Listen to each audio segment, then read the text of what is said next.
Amurang adalah ibu kota Kabupaten Minahasa Selatan. Sebagai salah satu kabupaten yang berada di Provinsi Sulawesi Utara, demografi Kabupaten Minahasa Selatan pada tahun 2024 adalah 242.463 jiwa dengan potensi bidang pertanian dan perikanan. Assalamualaikum warahmatullahi wabarakatuh. Selamat datang di Pengadilan Agama Amurang. Saya Ketua Pengadilan Agama Amurang beserta seluruh aparatur Pengadilan Agama Amurang dalam rangka mewujudkan pembangunan zona integritas. Kami bersama-sama telah berkomitmen untuk meningkatkan kredibilitas, akuntabilitas, dan layanan berkualitas.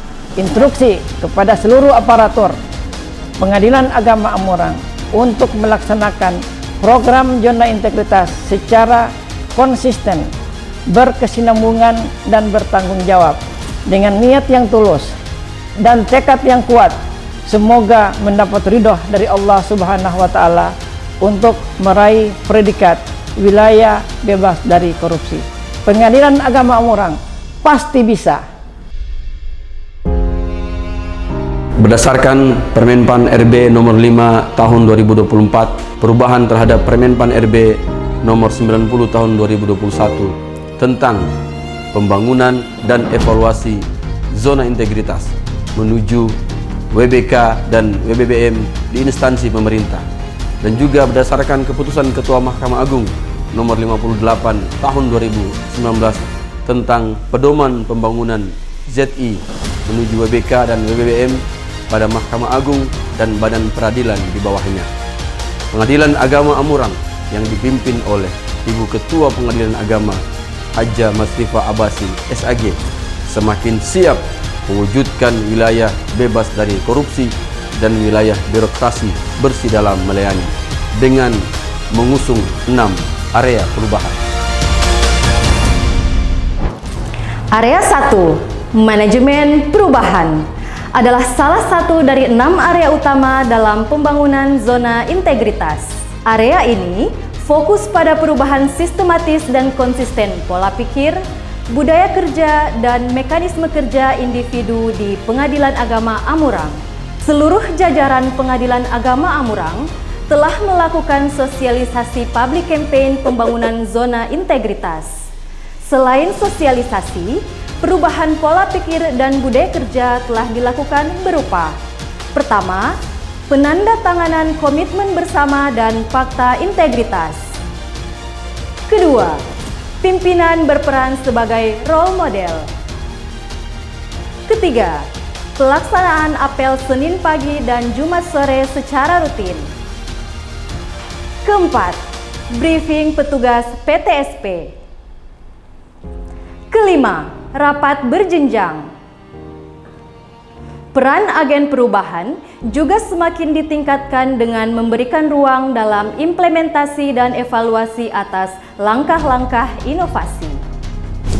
Area 2, penataan tata laksana, adalah upaya untuk mengefektifkan proses kerja atau prosedur operasional dalam sebuah organisasi atau lembaga agar lebih efisien, transparan, dan akuntabel. Penataan tata laksana bertujuan untuk meningkatkan kinerja birokrasi melalui 1. Penyederhanaan prosedur kerja dan prosedur operasional. 2. Penerapan sistem elektronik e-government untuk mempercepat dan mempermudah layanan publik. 3. Perbaikan struktur organisasi dan pembagian tugas yang jelas. 4. Pengembangan sistem manajemen kinerja agar setiap unit dan individu bekerja sesuai dengan target dan hasil yang terukur. Area 3, penataan sistem manajemen sumber daya manusia, bertujuan meningkatkan kualitas implementasi sistem manajemen sumber daya manusia. 1. Perencanaan kebutuhan pegawai sesuai kebutuhan organisasi. 2. Pola mutasi dan promosi. 3. Pengembangan kompetensi pegawai.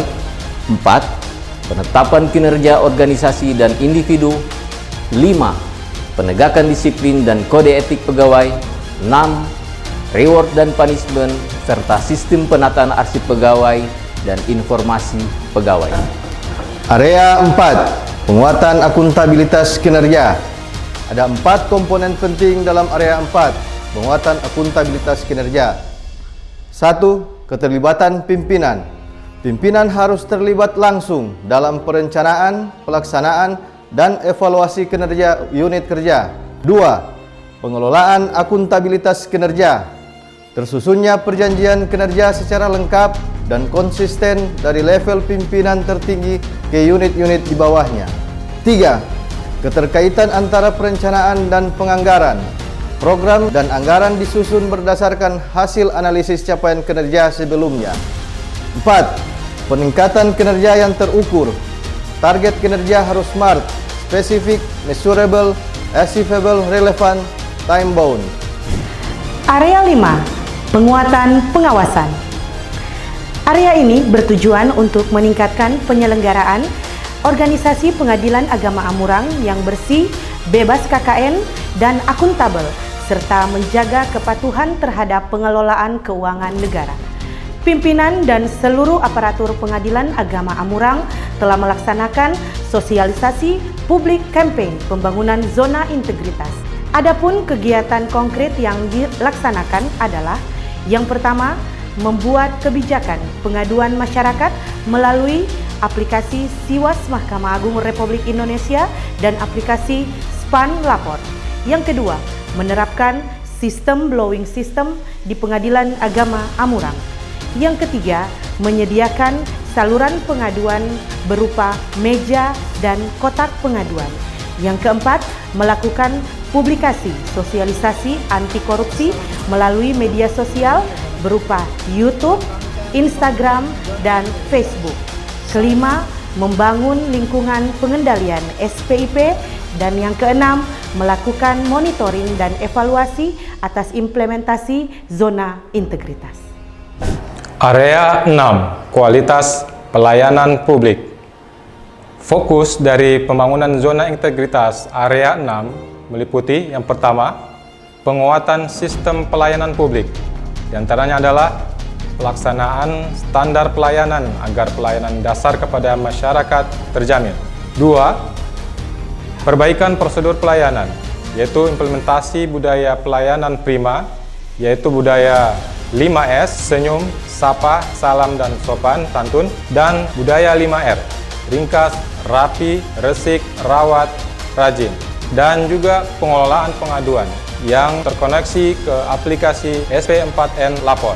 Ketiga, penilaian kepuasan terhadap pelayanan, yaitu melakukan survei kepuasan masyarakat setiap bulannya serta tindak lanjutnya. 4.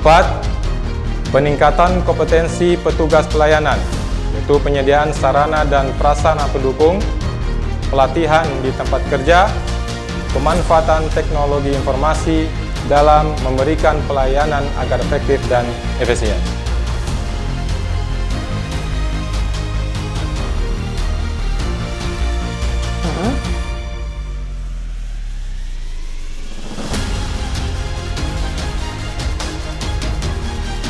Stop penyuapan.